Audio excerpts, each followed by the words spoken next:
Hi, I'm Wes Allen with DM Tales, and today I'm going to be taking a look at Savage Worlds Adventure Edition. Let's roll it.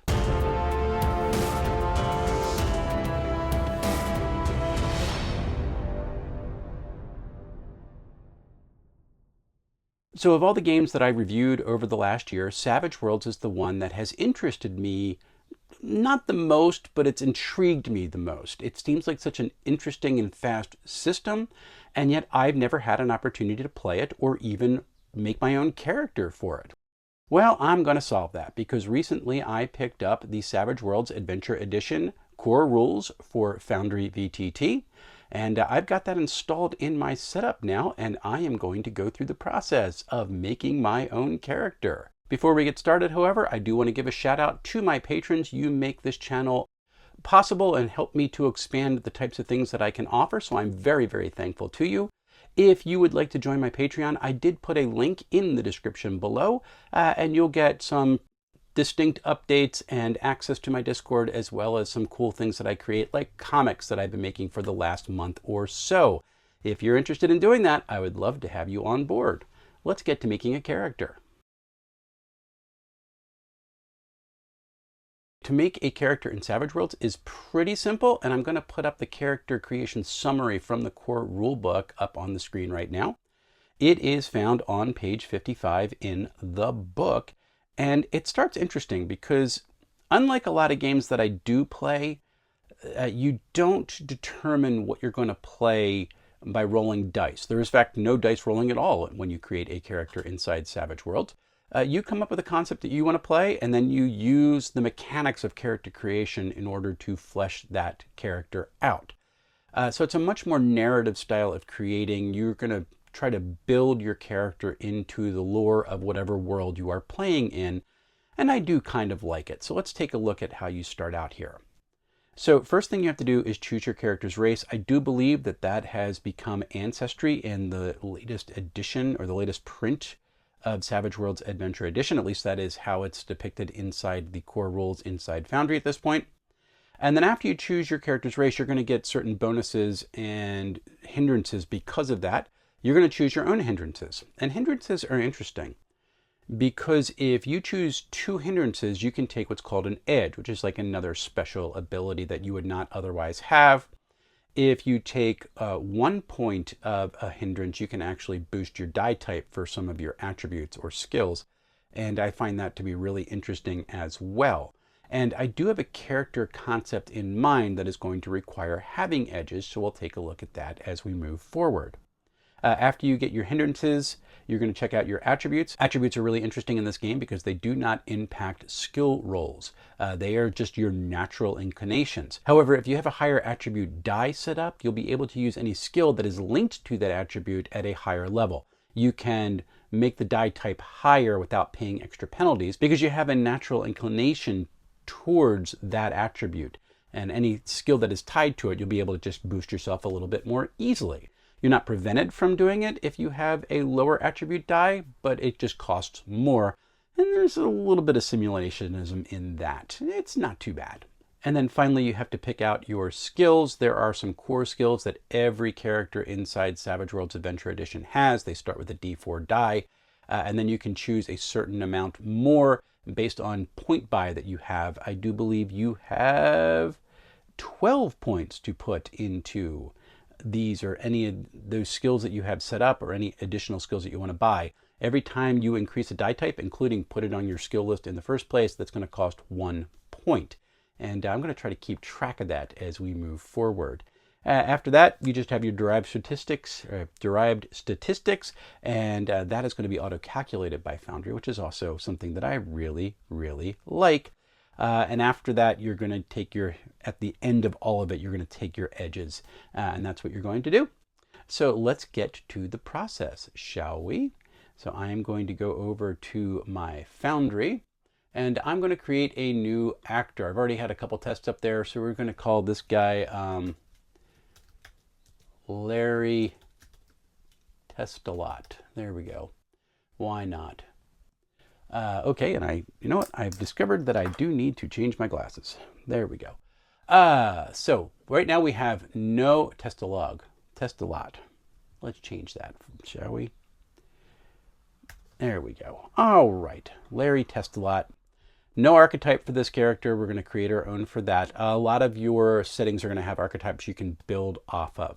If I was using the Fantasy Companion, I could use archetypes that are built into that booklet or that book. And one day I'm going to have the Fantasy Companion for Foundry because I really enjoy it. But let's take a look at what we're going to do. I really am intrigued with the concept of a halfling wizard. I think it's because I had Willow when I was a kid. But let's take a look at Ancestries, and I'm going to pull in a halfling, or a half folk in this game. We'll pull that over here, and we'll drag half folk over there. So you can see it already increased spirit to D6 because that is kind of their base for that. And also, if you go into their edges and hindrance, it has that they get luck, which means they get extra bennies to start when they're drawing bennies at the beginning. Reduce pace because they're a little shorter. It takes them a little bit more oomph to move a certain distance. Their size is -1, which means that they average only 4 feet tall, reducing their size and therefore their toughness by 1. Toughness is the threshold that you need to beat in order to inflict a wound on a character, so that's not great. And spirit is why I have a D6 instead of a D4 to start out. So that's kind of fun. We're going to close that compendium right now. And let's shrink this down. And we're going to go over to hindrances because I want 4 points of hindrances. Let's close this so we can spread stuff out. There we go. All right, let's have some fun with this. So Larry Testelot is going to have 4 points of hindrances. The reason why is because I want to be a wizard. So I'm going to need to create or get an edge that's going to allow him to use magic in this fantasy realm. And I also want to get an extra power maybe. We'll see how that works out. So there's 2 kinds of hindrances in the game. You can see there are minor and there are major. A minor is a minor inconvenience. It is a role-playing trigger pretty much only. A major inconvenience or a major hindrance is going to give you some mechanical deficit inside the game. So arrogant, for example, you don't think you're the best, you are the best. He's the kind of fighter who disarms an opponent in the duel just to pick up the sword and hand it back with a smirk. So that's more of a role play concept for that. Let's see some of the other major ones here.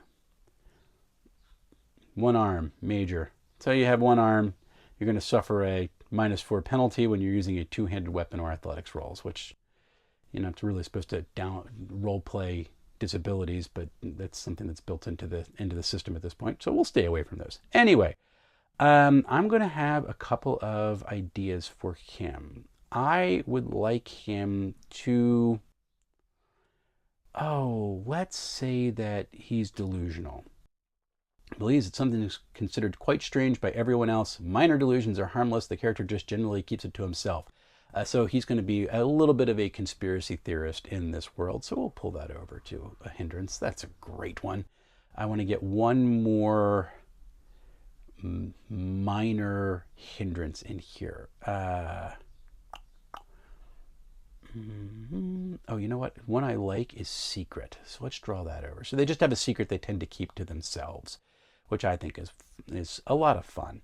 And we'll give 1 major because the minors are worth 1 point, the majors are worth 4, and you can take minor and major hindrances to add up to at least 4 points. So that's what we're going to do right now. I want 1 major hindrance. Let's see what we got here. I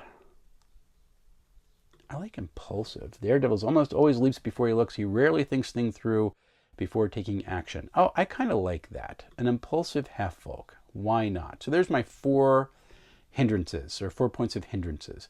So that's going to be rather interesting. Now what we have to do is we have to look at our attributes.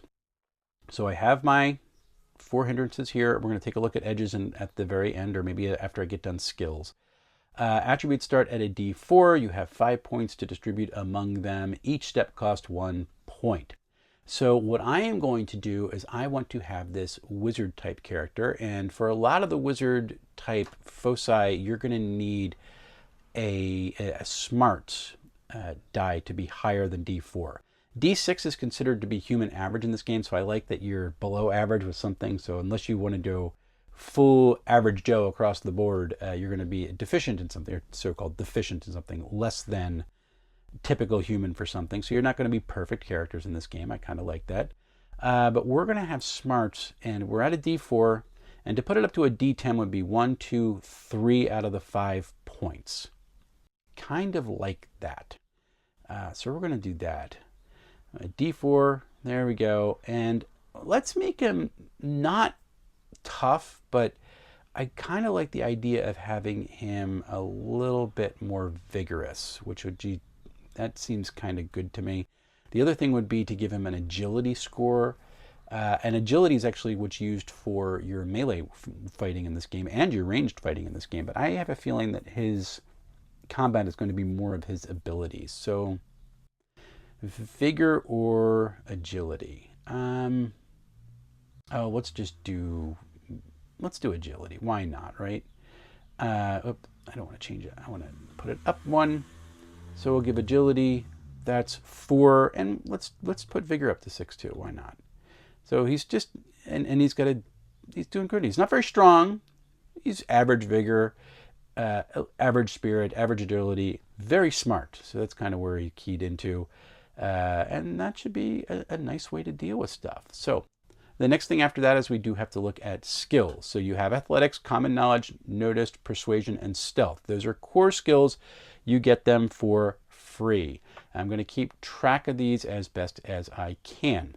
12 points to spend. Let's take a look. So we want stealth. We're going to up. Oh, I got to edit that.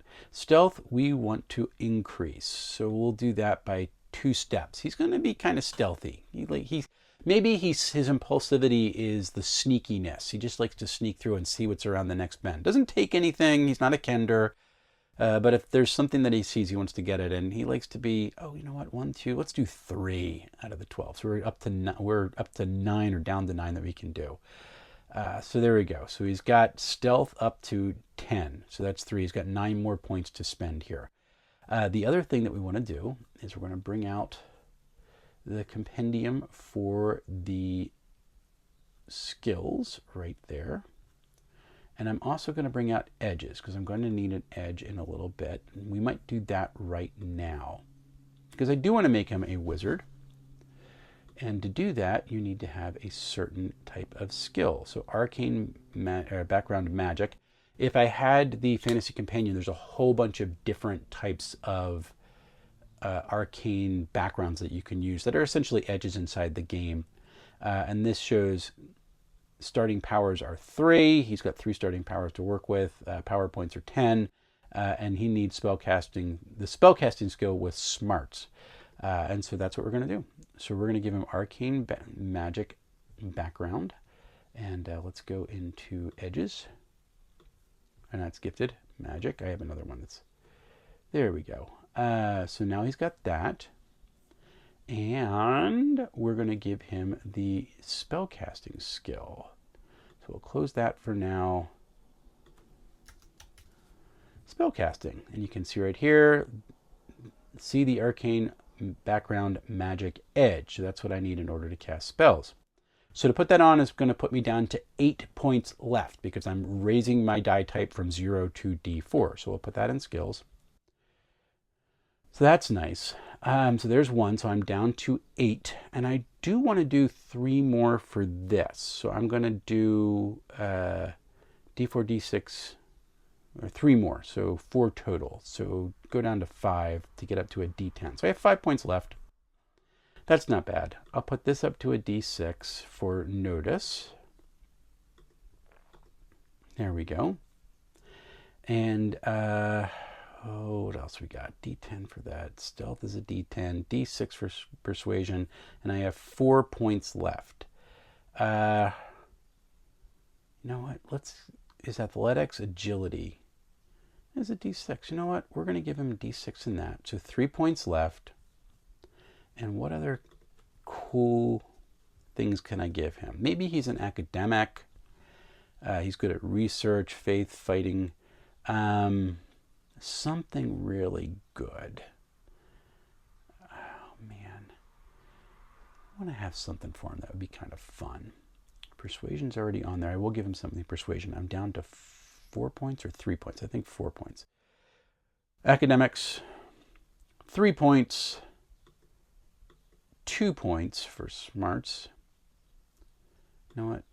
2 points, 1 more point, and let's give him 1 for persuasion, and that should be my 12. I have probably completely miscounted that, but that's what I'm going with memory. I meant to have a scratch paper down here, and I forgot to get it. So there we go. Hi, next day Wes here, and if you know Savage Worlds, you realize that as I was doing the skills that I completely messed something up.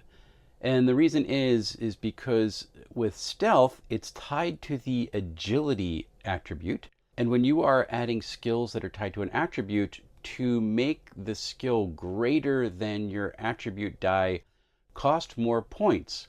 So my agility die is only a D6. I am at average being or average sentient being at that point, which means that when I put stealth on my sheet, that was fine. D4, 1 point, D6, another point, so there's 2 points. But then I put it up another 2 dice. That's not 1 point each, that's 2 points each, which means that I should have spent 6 points just to do the stealth score. And obviously, I've blown my limit a little bit. So what we're going to do is we're going to start over counting down. I actually have a pen and a scratch paper so I can keep track of the amount of points that I spend here. But let's just delete anything that is not a core skill. So that's spellcasting and stealth. Oh no, stealth is actually a core skill. That's great. So 1 and 4, so 5 points, not 6 points. Still don't want to spend that. Unskilled attempt, I think that's also supposed to be on there. And so what we're going to do is we're going to reset the other ones here. And one of the reasons why I wanted to keep this in instead of reshooting the entire episode is because I want folks to understand when you are learning a new system, when you're making characters for the first time, even the first 3 or 4 times, you're going to make mistakes as you go through the process because you're learning new lingo, you're learning the mechanics of how things work. Everything's changed a little bit. And so just make mistakes, and that's fine. If everybody understands that, you're golden. And that's really what's happened here. I just made a little bit of an error because I wasn't paying attention to one part of the system that I'm not entirely familiar with yet. And that's an okay thing. So I'm going to go now and we're going to redo these skills.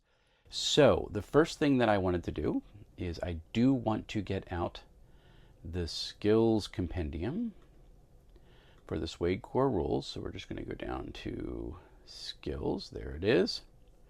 We'll close this to give myself a little bit more room to play around and move this over here. So the first thing that I did put in was spellcasting because I have that arcane background edge, so I went spellcasting. So that is 1 point to put that on my sheet. So I have 12 total. So there's 1. Going to mark that down on my sheet. And now I want to up that to at least a D10. I want to be really good at spellcasting. And so there's 1, 2, 3, 4 points to get to a D10. So I'm going to mark 4 points down. There we go. So D10, 4 points. I am now down to 8 that I can spend. I do want to have a little bit in persuasion. I always do that because I just kind of like being a persuasive person. Maybe I'm going to put in academics as well. And one of the things I like is maybe he uses persuasion to get into like research libraries that he doesn't necessarily have access to naturally. So we'll put academics on. There's another point. And we'll put that up to a D6. So there's 2 more points. So now I'm half my points spent. So that's 6. And I did want to do stealth a little bit. I'm just going to put that up to a D6. I keep doing that. Also, this is how he gets into those academic libraries that he doesn't necessarily have natural access to. And I could right now. So right now, that's 7 points. If I wanted to put it up to a D8, it would cost me 2 more. I would go up to 9. And I'm interested in doing that, except I kind of want academics to be a D8 too. I think that would be kind of a fun thing to do there. Let's do D8 for that. So now I'm up to 9 points spent. And if I want to do 2 more, I would be up to 11 for the stealth, which I do think is kind of fun, to tell you the truth.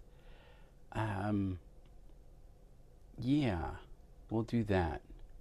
So we'll go up to a D8 for that. There's 2 more. And I got 1 more point to spend if I'm tallying right, because obviously I didn't keep track the way that I thought I would. And I'm going to put a notice up to just D6, so he'll be an average notice. So he's not great at some of the core skills. You can see agility, common knowledge. He's kind of like, his head's in the cloud. He's an academic. And unskilled attempts, not really good. And I'm considering dropping back down the stealth and bringing up athletics a little bit, which I think might be a good idea. So why don't I do that? I'd kind of like stealth having that, man. No, I'm going to keep it the way it is. There's my 12 points. So when you see the character sheet moving forward, just understand that I've rejiggered things here in order to make it a little bit more in tune with how the rules are actually written. And it was kind of fun going through my editing and realizing that I had made that mistake, and I got to go back and fix it for all of you. And again, you're learning a new system. You will make mistakes. That is not a problem. Just steer into the skid and everybody will be fine. Let's get back to the rest of the process. So those are my starting skills. And with my edges, I do have 3 powers I can pick, and I can actually pick another edge. And I want to have 4 powers. I want to make him quite powerful when he gets started. The other thing that I could do, if you look here, is with each edge costs 2 hindrance points, and let's look at hindrance. For 1 hindrance point, you can gain another skill point or gain additional starting funds. So I could put my skills up a little bit more if I wanted to take those last 2 hindrance points and put my skills up by 1, but I want another edge, and so that's what I'm going to do. So let's bring the Edges compendium out. That's funny. Oh, that's journals. Huh. Let's bring the compendiums out. We'll go to Edges. There we go. Close that. And what I want to do is there's an additional power you can get for an edge.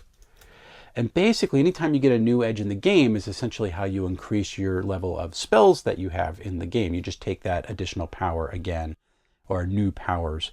Arcane background, any, and that's what we're going to, or you can also get more power points. So it gives them 5 additional power points. Ooh, now that's interesting. What do I want?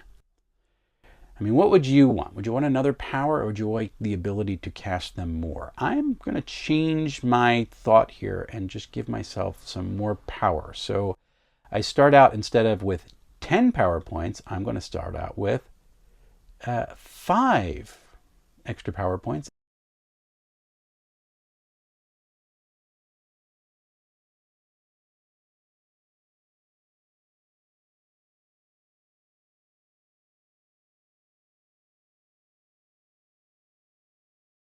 And I do kind of want to give him 3 powers that he starts with. I do want to give him something that is offensive. I think that would be kind of fun. So what we're going to do is we will give him the Bolt, because why not? That's always fun. And then he has 1 more that he can do. Entangle is really cool. Maybe you can tie it into his idea that he can kind of move Earth, as he actually can use it to entangle people, which I think that would be kind of fun. And maybe his Bolt is essentially just picking up a rock and throwing at people. So he really is an earthbender. That would be kind of fun. So we'll do that too. And again, he has 15 power points. You see how the power points showed up when he started out with powers that wasn't there beforehand, because you don't need power points if you do not have any powers to spend them on. And that's kind of fun. Really, that's essentially the entire process. I have equipment to buy, which I'm not going to go into because shopping can be rather boring, and I don't want to bore people any more than I already have.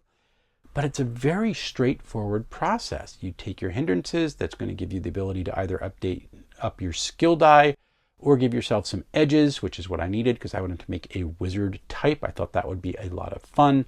And I have a halfling wizard who has 3 different powers. All can be flavored. They don't necessarily have to have any mechanical effects because of the fact that they are earth-based, but he can manipulate earth and he can use it to send a bolt. Maybe he just solidifies the particles around him and that's how the energy gets out to some people, and he can use it to entangle people as well. So kind of a neat theme that's going on for that character at the same time. And then he's got all the problems that being a halfling, or all the benefits of being a halfling, and really kind of cool. And a couple of hindrances. He's delusional. Maybe he has some weird belief about the earth trying to eat him, which is why he's learning how to manipulate it. Who knows? We'll see. Has a secret and is impulsive, which is a major one that I like. This is a neat character, and I love this process. This is so easy. This is Dragonbane level easy to make a character. I really kind of like it. Except everything's not listed on one sheet. You do have to drag stuff over. It's the only difference between the two. For me, difficulty-wise, it's just very straightforward. Very cool. I like it a lot. So, coming up, I have Forbidden Lands I want to review, Raccoon Sky Pirates I want to review. I am reading Household. I really love this game. It's really cool. Incredible world that it is part of, and it just is a longer book to read because there's so much interesting little dynamics in it. That has taken me a little while to get to, so I'm going to get to that. I have Dark Places and Demogorgons, which for Old School Essentials, which I need to finish reading, and a couple other things that I want to try out as well. This has been, it's going to be a lot of fun. I have another book on order that I just purchased that should be showing up soon. Hopefully I'll get that by the end of the week and I can show it off. Really fun stuff coming up for the channel. I hope you stick around for the ride, and I hope to do more Savage World stuff in the future, because this is a game, like I said, I haven't played it, but I've watched it being played. Everybody has a blast because it's so fast and furious and fun. And it's something I really want to bring to a table somehow at some point. But until we see each other again, folks, happy playing, everyone.